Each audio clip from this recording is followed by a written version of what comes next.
said that he had done it several times and had watched it and then did it. That, of course, is the assholes that were producing it wanted to take credit. To get the credit for it. And they should never have put it out. Rehearsed it. Yeah. They rehearsed him. Yeah. Right? Yeah. That was Penny and. Wasn't that awful? Yeah.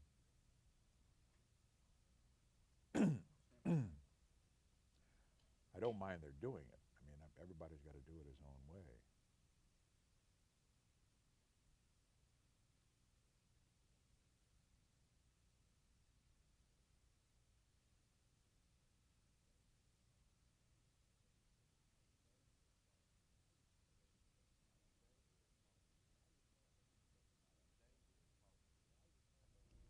Today we're talking with President Nixon about the subject of the Soviet Union and the West.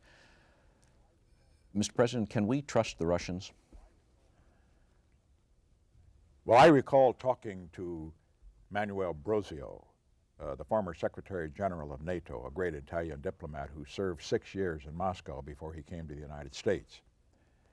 And he told me in the late 60s, before I became president, very, very vigorously when many Europeans were clamoring for détente, he said, I know the Russians.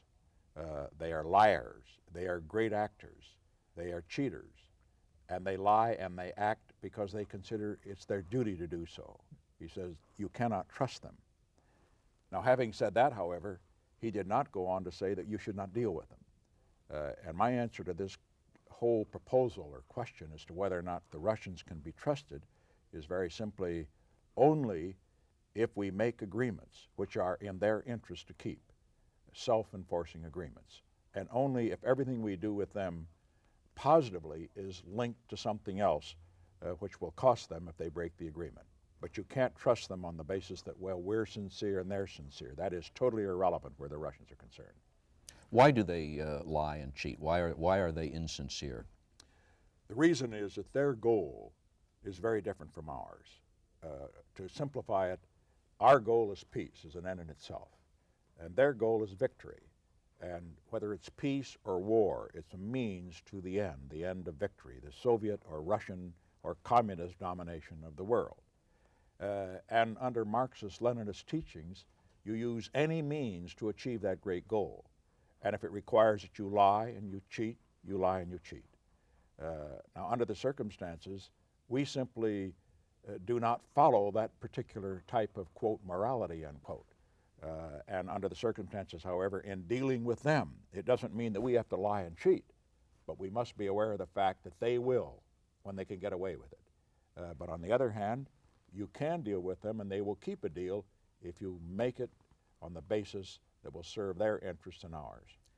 Are they sincere as people? As Andropov sits in the Kremlin, does he think of, does he look at a question and say, now I've got to lie and cheat in order to achieve our Leninist, our good Leninist ends here? Or do they sincerely believe that what they're doing is right? Do they have a different definition of morality?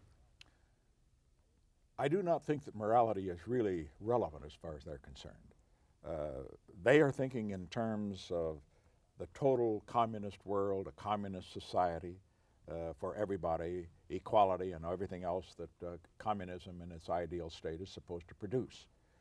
And they believe, therefore, that anything they do to achieve that is therefore justifiable. I recall, for example, a conversation with regard to the whole idea of whether or not they were sincere that I had with Ambassador Bolin, our former ambassador to Russia, and a great Russian expert. And he was concerned, this was in the early 60s, after he had become ambassador to Paris, by statements out of Washington in the early 60s, that some Washington people in the government were convinced that Khrushchev was sincere in his desire for peace. And he said, that is so stupid, and it is so wrong. He said, he is a communist. He can no more be sincere than this table, there was a coffee table between us, can be sincere. He is a materialist. And he will therefore be for whatever is necessary to achieve his ends. Sincerity has nothing to do with it.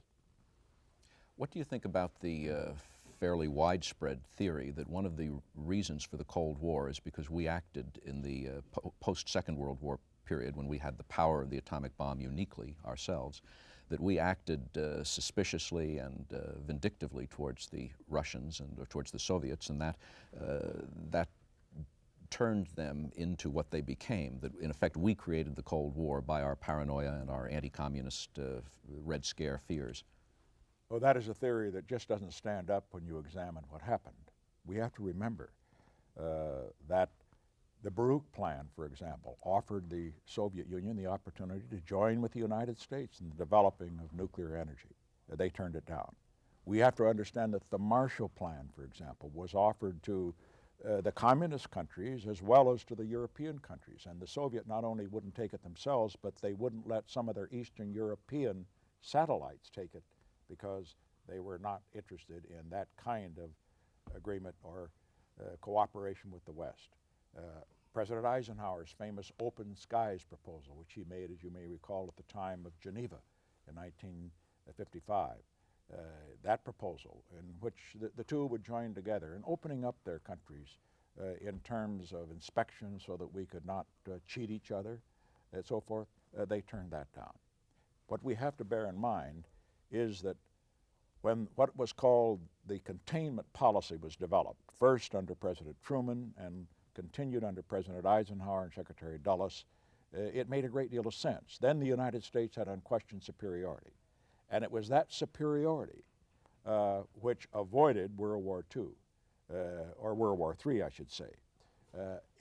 Because at the time, after World War II, when the policy of containment and the policy of massive retaliation was adopted, we have to remember that Europe was very weak. There was always the possibility that forces of revolution, which were inspired and controlled and subsidized by the Russians, would take over. It was necessary, in effect, to give them time, the European countries, the French and the British and the Germans, to develop, and the Italians as well, their own defense. We bought that time through the policy of containment. It made sense. I would just also comment on this whole idea that as far as the Russians are concerned, that we caused them to become as aggressive and as adventurous as they are. They didn't need any help from us. That's the way they are. They say it. They said it even in the period of so-called détente when I was talking with Brezhnev. There's no mistake about that at all. I think we have to have in mind that as far as they're concerned, they have certain goals and they're out to cheat them. No, they have certain goals and they're out to achieve them. I can recall very well people asking me on occasion, what is the situation with regard to the Russians? Is there a chance that we can get them to accept our views, our ideals, and so forth? And then they go on to say, perhaps if we could only convince them that we are sincerely for peace, then they would not be as warlike as they are. Let me tell you, I know the Russians. We don't have to convince them that we're for peace. They know that. We have to convince them they cannot win a war. And once we do that, the basis is set for negotiation that will be responsible on both sides. Do they take advantage of...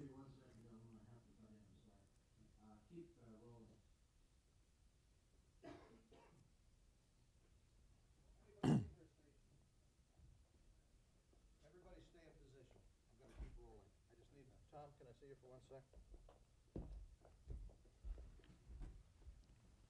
Okay, Steve.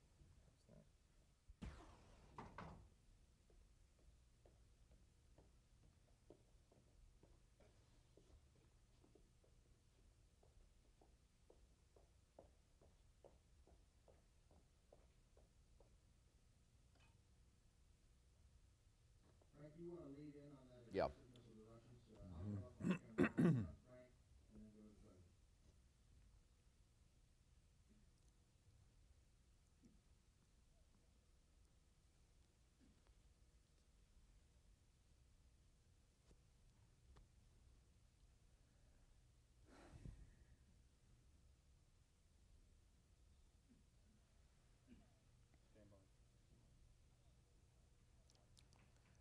How do you feel about the widespread argument that the Cold War was at least in part, if not entirely, a product of American post-Second World War paranoia, Red Scare, fear, and suspicion? And at a time when we uniquely had atomic power, we forced them into a defensive Cold War posture. Well, I don't agree with that particular theory. It's somewhat similar, incidentally, to the theory that the Holocaust in Cambodia was caused because the United States, which was trying to prevent a communist takeover, brutalized the peaceful Cambodian peasants. Let me say that as far as the Soviets were concerned, they didn't have to be forced to or educated to be aggressive. That is what they believe in, and that is what they have been trying to achieve ever since World War II. Under the circumstances, I think what really happened here is that many people have overlooked, who have this particular theory, how the West really has bent over backwards in terms of reassuring the Soviet Union and trying to get their cooperation. The Brute Plan, which of course was presented during the Truman's presidency with regard to the sharing of atomic energy and so forth.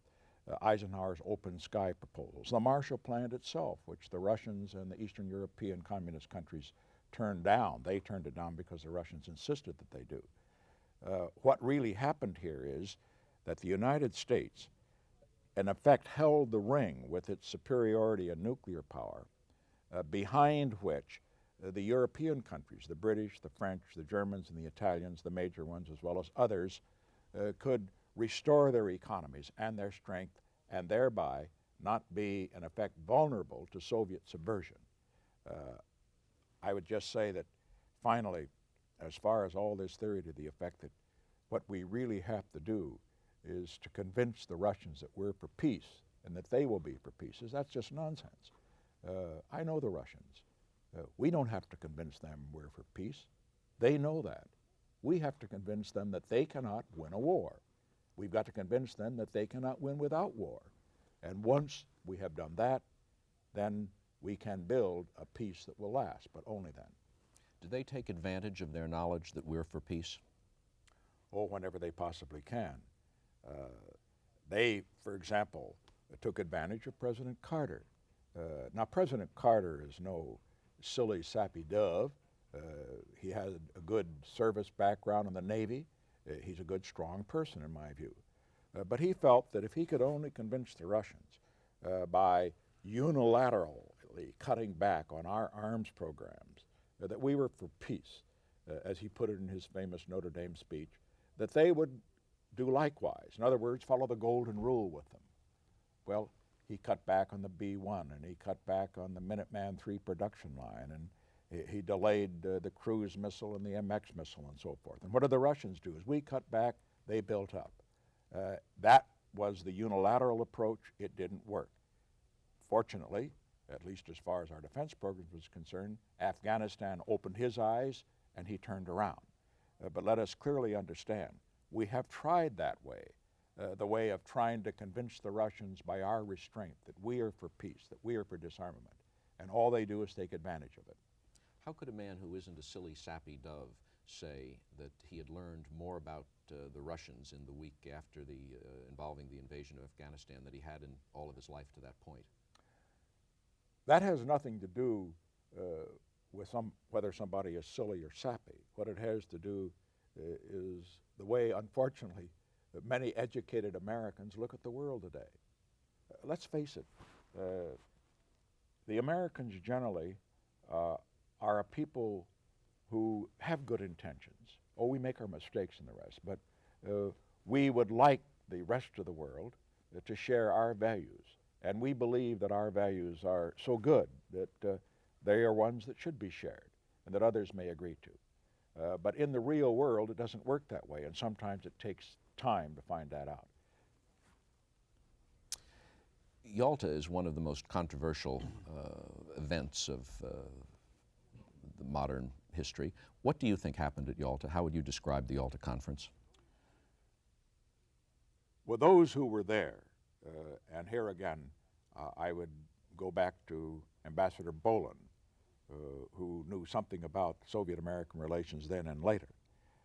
Those who were there believe that what went wrong at Yalta was not what was agreed to, but the fact that the Russians did not carry out the agreement.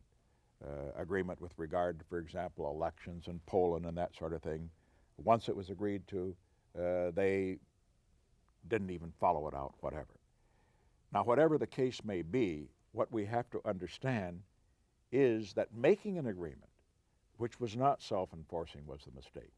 Trusting the Russians, if I may use that term, that if we signed an agreement with them, that they would follow it in spirit and letter just as we would. That was the mistake at Yalta. That mistake having been made, it must not make again. We must not make it again. You don't think then that Franklin Roosevelt was operating either under diminished physical capacity or that he was suffering from pro-communist or indeed communist advisors? Well, there isn't any question about his own anti-communist ideas as far as Franklin Roosevelt is concerned. There, however, is some question with regard to advisors. Advisors who were not pro-communist, but advisors, I would put it, who were naive about the communists. Maybe there were some that were pro-communist, but I think the latter, what Lenin has referred to as the useful idiots, those who don't know better and should know better. That was the real problem. Do you discount Alger Hiss's role as a Roosevelt advisor at Yalta then? I do not know what his role was, but the fact he was there is not reassuring, because there's no question but that he was a communist at that time, and certainly that could have had some effect. I would say further that with regard to Roosevelt at Yalta, I talked to Winston Churchill about it, and he tried to be diplomatic about it, but he said there was no question, and he has written this as well, but he said it very emphatically to me, that President Roosevelt was not at his best at Yalta. And what happened was that Roosevelt, in effect, joined with Stalin and supported Stalin's views against Churchill. And Churchill fought a valiant but losing battle in attempting to deal with the Russians on a realistic, tough-minded basis. And that was the tragedy. But let's make it clear. I am not going to judge those who were advising Roosevelt on the basis of whether they were pro or anti-communist. That has nothing to do with it. It has something to do with it, but the real problem is something very different, and that is, and much more serious, looking at today's problems, and that is they were naive about the Russians and what they might do, and that is going to be our greatest danger in the future. President Carter talked about the Golden Rule in dealing with the Russians. Didn't you have a Nixon version of the Golden Rule for dealing with the Russians? Oh yes, I had a very interesting conversation in the first state dinner that we had for Golda Meir. She was very concerned about what she thought was the soft-headed views of some Europeans who were slobbering over it, as she put it, the idea of détente.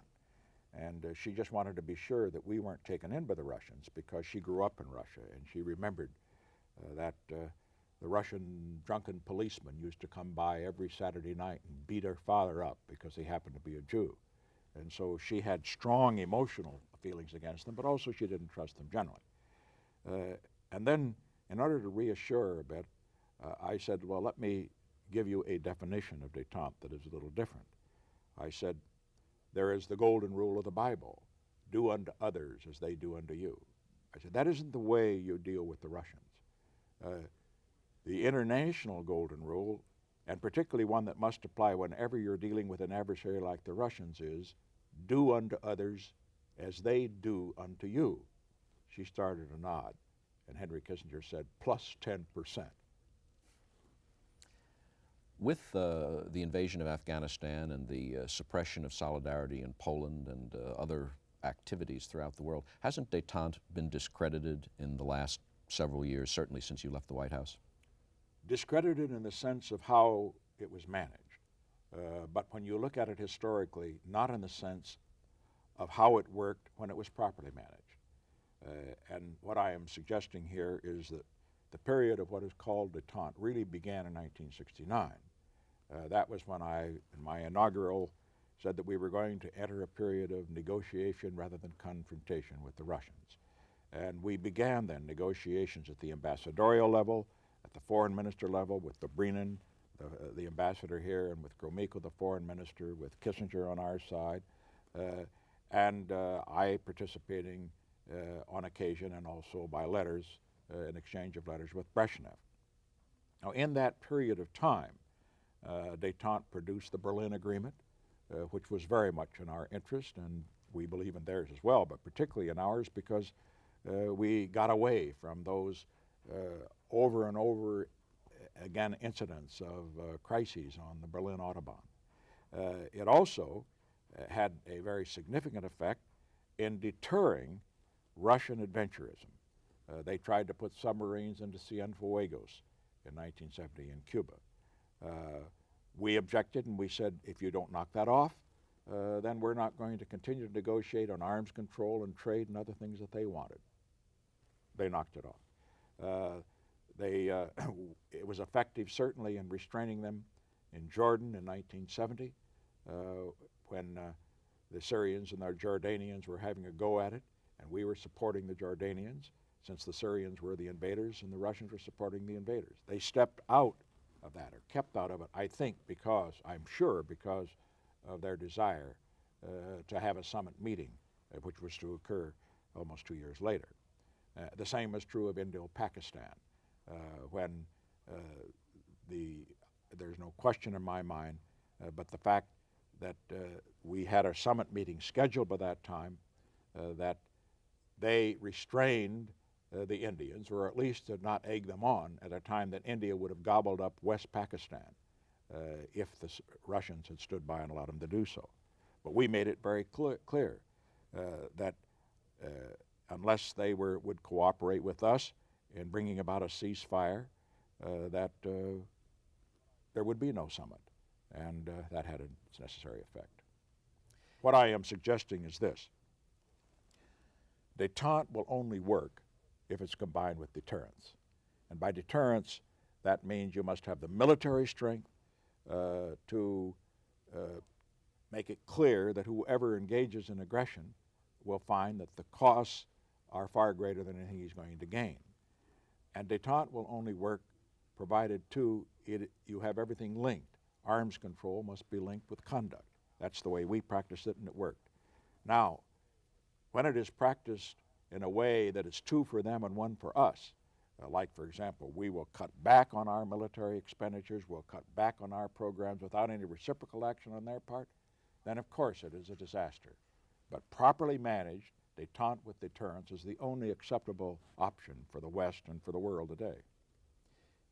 Isn't that ultimately ill-fated, though? Because if they sit back and are prudent and disciplined and just wait and depend on the cyclical nature of American politics so that a conservative, strong, hard-headed détente president will be followed inevitably sooner or later by a softer, more accommodating president, if they just sit back and wait, they'll eventually get what they want. Indeed, now it's arguable that they have a strong conservative president who can't even get his strong defense, hard-headed détente program through Congress. Well, it's easy to make that kind of judgment or appraisal and to say, well, détente won't work. And my question is, what's the option? The option is to détente. The alternative is simply unacceptable. The Russians are there. It is true, as many have said, that they will lie, they will cheat, they're out to do us in. But they are there. They are a superpower. And it is irresponsible, with our being in the position of a superpower as well, that we not do everything that we possibly can to avert a confrontation that would escalate into nuclear war that would destroy each other and most of the rest of the world. And until you find some option to détente, hard-headed détente, as I have suggested, then it seems to me that that is the path to pursue. It is not easy, and I'm not going to suggest that there are times when they may not gain more than we do, but I believe that what has to develop here is a bipartisan within the parties and between the parties approach to this so that we will have continuity, so that we don't have hard-headed detente followed by a soft-headed, woolly-headed detente. That is the worst of both worlds. Do you think that the Soviets are developing biological and chemical weapons now? Well, the evidence is mixed, but I think we have to assume that they are. What should we do then?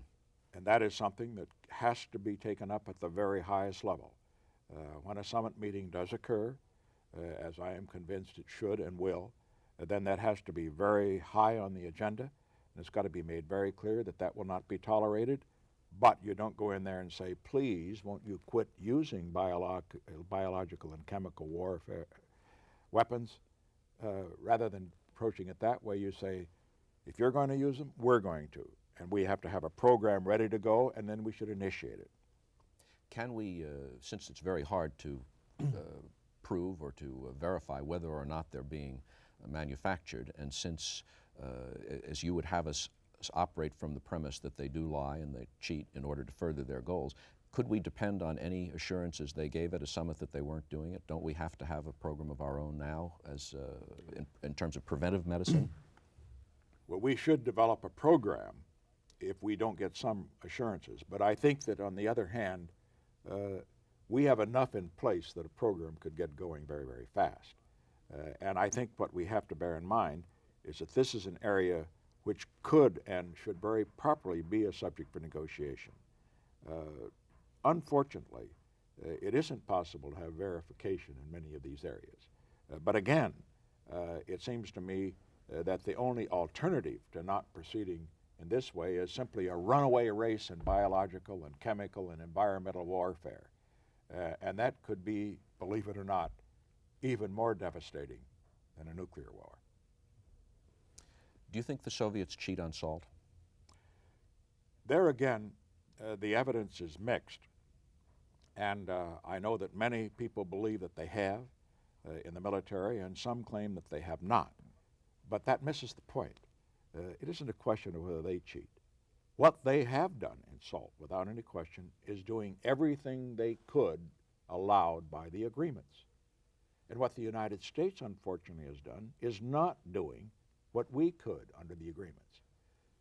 For example, canceling the B-1 bomber. It was permitted under SALT. Stopping the Minuteman III production line. That was permitted under SALT. Not going forward with the MX missile or the cruise missile as fast as we could, both of which were permitted under SALT. If those actions had not been taken, the United States would not be in a position of inferiority, particularly in land-based missiles, which first destroyed Senate support for approval of SALT II, and second, makes it necessary for us to catch up at the present time. So as far as the Soviet cheating in this area and that area, we have to be concerned about that. But what we also have to be concerned about is our own failure when we knew that they were moving forward to go forward with our own programs. What's your assessment of Andropov? Well, he is a very intelligent man. He's very certainly tough, strong, ruthless. Let us understand right at the beginning that one of the I heard something talking back there. What we have to understand right at the beginning is that all of this really sappy kind of writing that was done after he came into power is a terrible reflection on our media, on some of our so-called Soviet experts, and on ourselves. The fact that a great deal was made out of the knowledge, apparently, that he spoke English, that he was well-mannered, that he was quite civilized, that he liked Western music, that he might even like Scotch whiskey and the rest, as if that had anything to do with the kind of leader he was going to be. It had as little to do with the kind of leader that he was going to be as the kind of observations that were made about Khrushchev when he came into power. I remember very well some of the news magazines were pointing out that he spoke poor Russian, that he wore ill-fitting clothes, that he drank too much, and therefore that he was going to be a very ineffective and poor leader, not in the league with Stalin. What we have to understand is that the clothes they wear and their personal habits and whether they are elegant or not, has nothing to do with whether or not they are going to be formidable leaders. It's sort of the same attitude Americans have toward the communists generally, so many Americans. They have the feeling that they're all supposed to be like Bolsheviks, with bearded and dirty working class types. That isn't the type that they are, not here and not abroad. That is why it was so hard for many Americans to understand an Alger Hiss, or for that matter a Philby or any of the other, those who came from the intellectual classes with fine manners and the rest. We come back to one drop-off. Intelligent, tough, ruthless, more formidable because he is younger, and also because I think of a better sense of public relations than Brezhnev. On the other hand, a pragmatist who is head of the KGB knows better perhaps than any other Russian leader, better than Stalin, better than Khrushchev, better than Brezhnev, the weaknesses that the Soviet Union has. And he, knowing those weaknesses, their economic weaknesses, the ideological weaknesses, the fact that the system isn't working, I think that means that as a pragmatist, he will recognize the necessity to have some kind of accommodation with the West. Not a surrender, but an accommodation. There are rumors, although he is younger than most of the other Soviet leaders, that he is not in good health. Do you have any opinions or information about that? No, there are rumors, and I would assume that was the case because he has missed some meetings.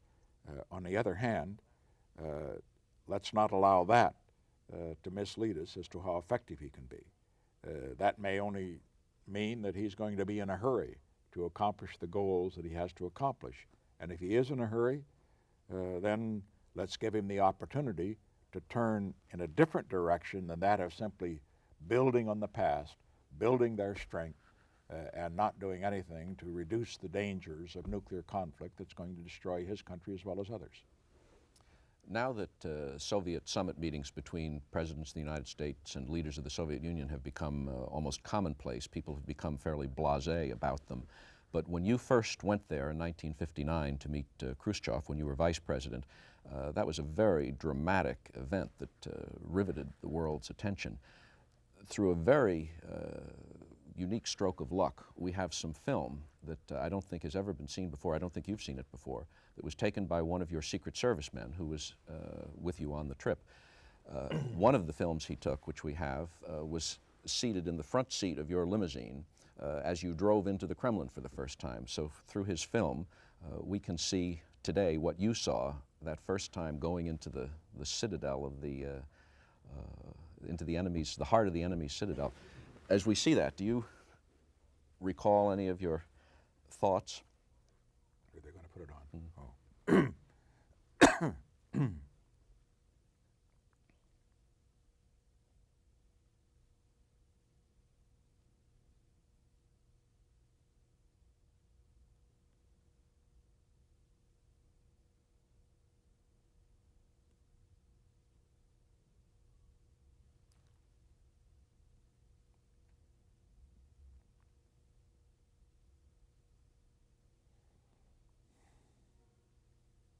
You can see the flags flying on the car. Mm-hmm.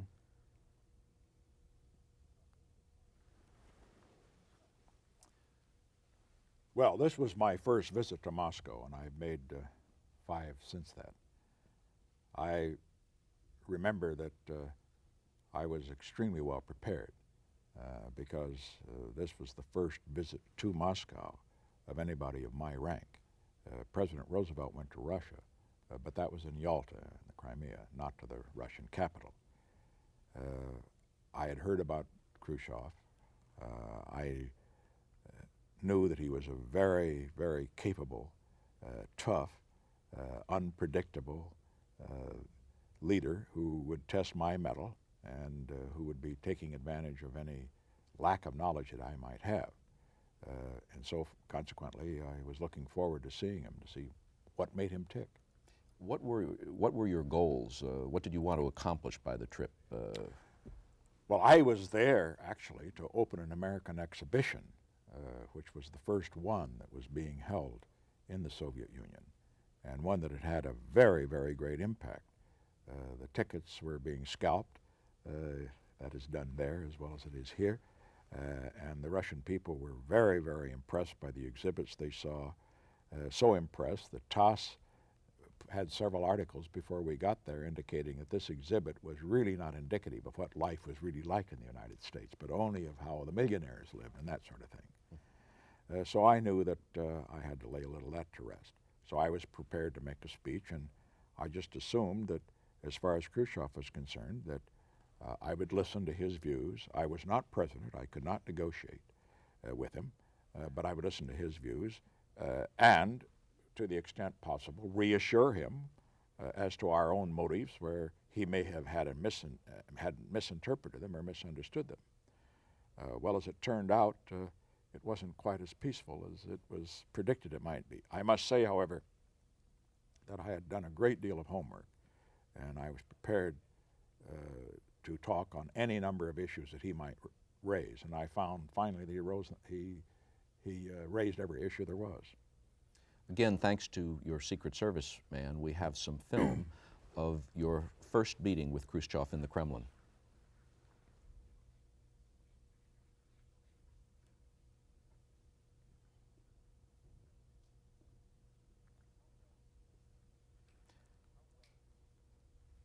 How well had your briefings prepared you for what he turned out to be like?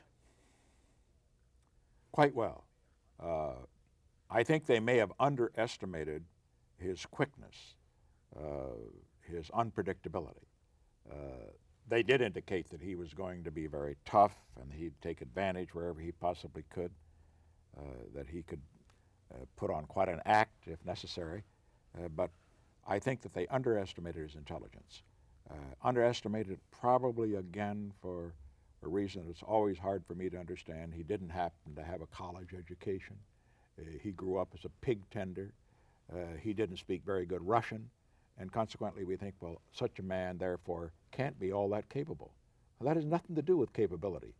I remember very well Foster Dulles commenting upon that when news magazine articles came out to the effect that Khrushchev was one who spoke poor Russian and drank too much and wasn't going to last long, not in Stalin's league. And he says, look, don't believe this. Anybody that gets to the top in that Soviet hierarchy, fighting and murdering and conniving his way to the top, is a very strong person and one who is formidable, and you have to learn to deal with him on that basis. And he was dead right. That was true of Khrushchev, it's true of Kosygin, it's true of Brezhnev, and I know it's true of Andropov. The weak do not get to the top in communist countries. Khrushchev seems amiable enough in these films of your first meeting. He was very amiable whenever people are around. He's a great actor, as are most of the Russians. And whenever people were around, when the cameras were on, he was gracious. He wanted to prove that he was a good host. What was the first meeting like? Well, it changed from night into day, or day and the night, I should say. All the sunshine, smile, and the rest. We sat down opposite each other at a table there in his relatively modest Kremlin office, the same office, incidentally, that I was later to sit down with many years later with Brezhnev on two occasions in 1972 and 1974. And he began to berate me, to my great surprise, about a resolution that had been passed in the Congress just before I left, a resolution called the Captive Nation Resolutions. It wasn't anything new. It's been passed every year since World War II. And it simply indicated the support of the American Congress and the American people, the moral support of those peoples living in Eastern Europe, and referred to it as the captive nations. Wasn't that an undiplomatic thing to do, though, just before the trip? It had nothing to do with diplomacy. The Congress always passed it, and always at that time of year. It had nothing to do with my trip. But Khrushchev thought that it was deliberate. He said, why would you have done this? Why would you had your Congress do this before this trip? It's created the wrong atmosphere. And I tried to point out, look, we didn't do it. The Congress did it, which was absolutely true. We didn't have any control over it. And incidentally, let me point out, this is not a resolution that required the signature of the president. This was a resolution that was passed by the Congress. It was the state of the Congress. They passed them all the time down there, and usually nobody pays much attention to them. It's simply for the folks back home. But no matter how much I tried to explain it to him, and pointing out that we did have many people in our country of Polish background and Romanian background and Hungarian background and so forth and so on, who were concerned about those living under communist governments in Eastern Europe, that under the circumstances, while they felt strongly about it, that we would not, of course, have had a resolution passed for the purpose of embarrassing him or raising a provocative issue before I arrived there on a so-called goodwill trip. But it didn't get across to him, and finally, after I had explained, however, how the resolutions were passed, and after he just held up his hands, I can't believe that has happened in that way. He said, well, after hearing all this conversation, he said, I can only say that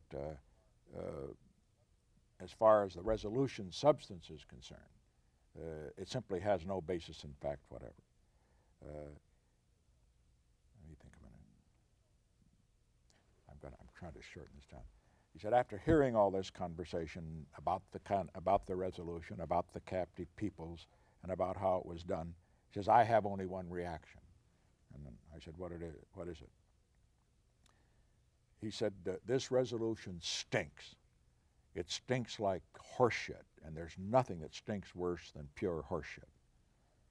Well, the translation was made, and by Trojanowski, the translator. He blushed as he did it because at first he wasn't going to do it, but our ambassador, Tommy Thompson, was sitting there, and he smiled when he heard it in Russian, and Trojanowski had to translate it exactly as he said it.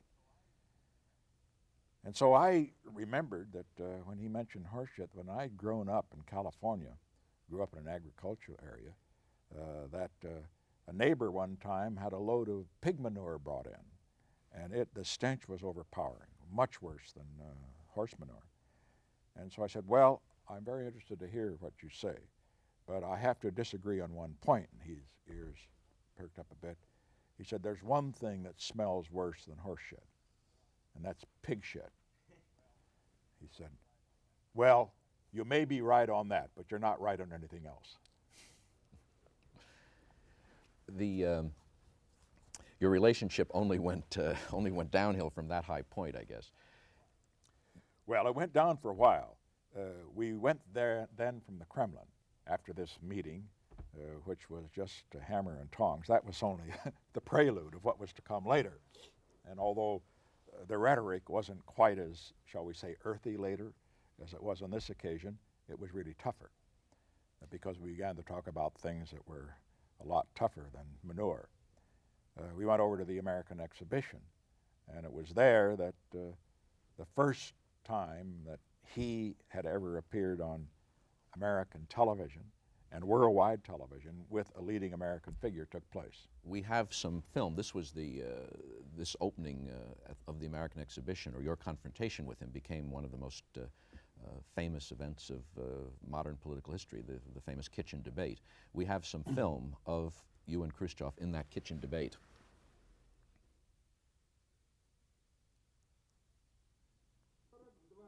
We have existed not quite 42 years. 7 years from now, we will be on the same level of achievement as Americans. In the following years, we shall continue to surge ahead. And when we shall overtake you at the crossroads, we should reach you.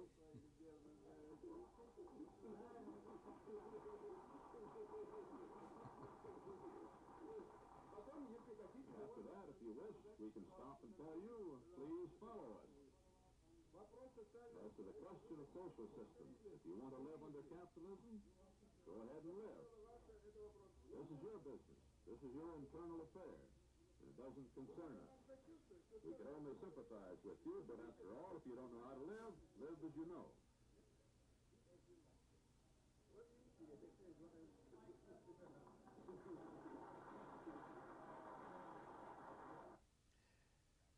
At what point did you figure out that you had a tiger that you had better get by the tail? Well, I could see that he felt that he was really playing to his audience, and he was not thinking, however, that he was playing to an American audience then. because this film that you just saw, or that we just showed, was there as an exhibit. It was in color film, as a matter of fact.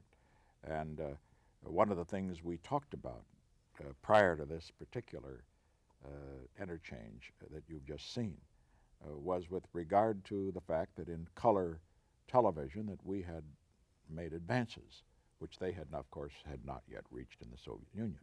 And that was what led him to make this statement to the effect that, look, we've existed only 42 years and you've existed 180 years, and this is the level of where you are now. As he looked around at the exhibit, you saw his gestures there. He said, but in 7 years, we're going to catch you and we're going to pass you and then wave goodbye. You could see what a great actor he was. He's always playing to the audience, but he was playing to his Russian audience. But I knew that there were Americans watching that too, the American press. I had no idea this was going to be shown later in the United States. And so I thought it was time that we had to right the balance just a bit. But I still had to be the host. He was at a higher level than I. I was still vice president, and he was, of course, at the general secretary level. So how could I be a good host and yet take him on in an effective way? And that's why when we walked on, I tried to think of how I could set the record straight with regard to his charges to the effect that the United States was ahead now, but that they were going to catch up and they were going to pass us, and that we would follow and do likewise. Sorry. So the next time, as we went along, it got a little worse, however. I thought he had probably given his best shot here. But we next went by a model American grocery store. It was nothing compared to the supermarkets we have here, but it was a pretty good store and had been one of the most successful exhibits in the whole American exhibition. The Soviet people looked at all these marvelous products, the diversity, not everything the same as it is there. The diversity of freedom is what is its hallmark. And as we went by the grocery store, I just casually mentioned to him that I had grown up in a family where my father had a small grocery store and that my brothers and I had worked in it as we worked before and after school in order to help work our way through school. And after the translation was made, he said, all shopkeepers are thieves. I said, well, that's apparently true in the Soviet state as well. I said, I was down at the market here. I had gone there very early in the morning just to see what it was like. And I said, I noticed that as here were the bureaucrats who worked for the state, had a pair of scales, a set of scales in which products were weighed, and then the customers, there was another set of scales, and they would weigh the products on their set of scales as well. So maybe the state can't be trusted either. Well, that at least got one little jab back in. How acrimonious was the kitchen debate, in fact? Well, the part that we saw earlier was not acrimonious, and that was widely presented in the United States as being the kitchen debate. It was really very low key on my part because it did not involve, incidentally, the strength of America, military. Military, as you note, this was a discussion of economic progress. And then we got to the kitchen. That was something else again. This was a house, it was a whole house, not just a kitchen, but we happened to be in the kitchen area. And we began to discuss washing machines. And when we discussed washing machines, I happened to make the point casually again that under our system that there were many different kinds of washing machines and that people could have a choice. He says, that's not a good idea. In the Soviet Union, we make only one kind. Everybody has the same kind. That's much more efficient. And then I just casually mentioned, well, it's really very much better to be talking about washing machines than it is about the relative strength of our missiles, because I knew that he had been making some very provocative comments about Soviet progress in missiles and how they were ahead of the United States. And then he practically blew up. And he said, but your generals are trying to threaten us. They're threatening us by their talk about their power and so forth. And then we went at it hammer and tongs with regard to the relative strength of the United States and the Soviet Union. But the key point that I made in what was the real kitchen debate was that it missed the point as to which was the stronger of the two. I said the important thing for us to bear in mind is that both of us are strong, because I wanted at least to give him a position, which I knew he desperately need, where I was recognizing, and the United States was recognizing, his equality. I said, we are both strong. What we have to do is to diplomatically work out methods whereby that strength will not be used in a destructive way. After this, he wanted to take you out to see his country house, his dacha. We have some film of that country house.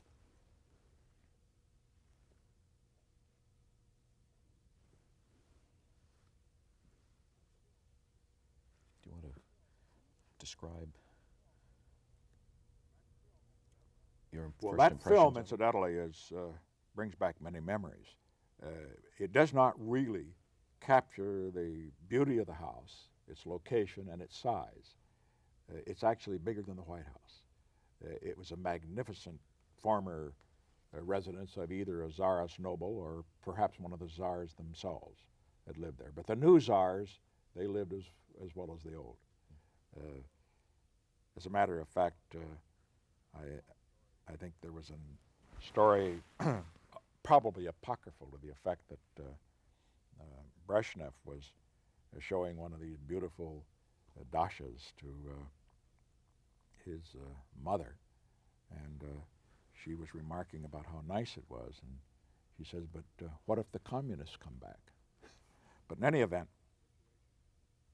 the situation with regard to this particular dacha was concerned was that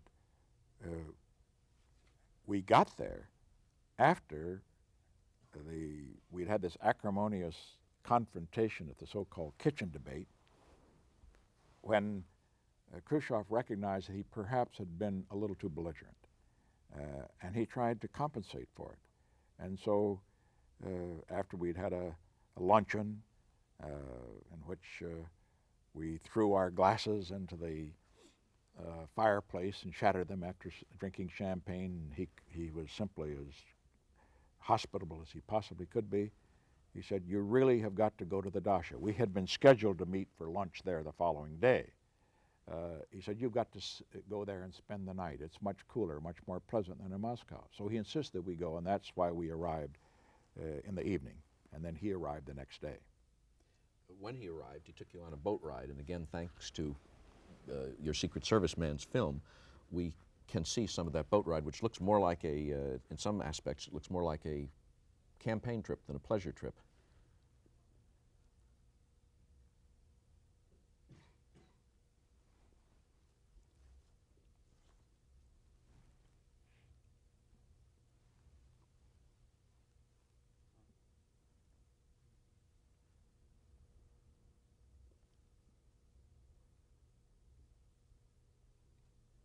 This must have all been planned.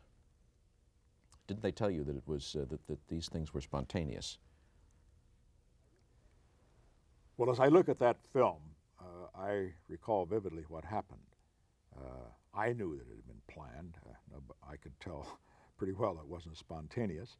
And I knew that as far as millions of average Russians are concerned, they didn't have the opportunity to be out there swimming in that river. And later, Tommy Thompson, our ambassador, said, well, those were all party types. Those were the elite of the party that were allowed to swim there in that area and so forth. But I must say that Khrushchev made the best of it. You can see him waving his hand. He's doing that for purposes of our photographers, the American photographers, to show that he was a man of the people. And he used to look down at these people, and he would nudge me, and he said, look, do they look like captives?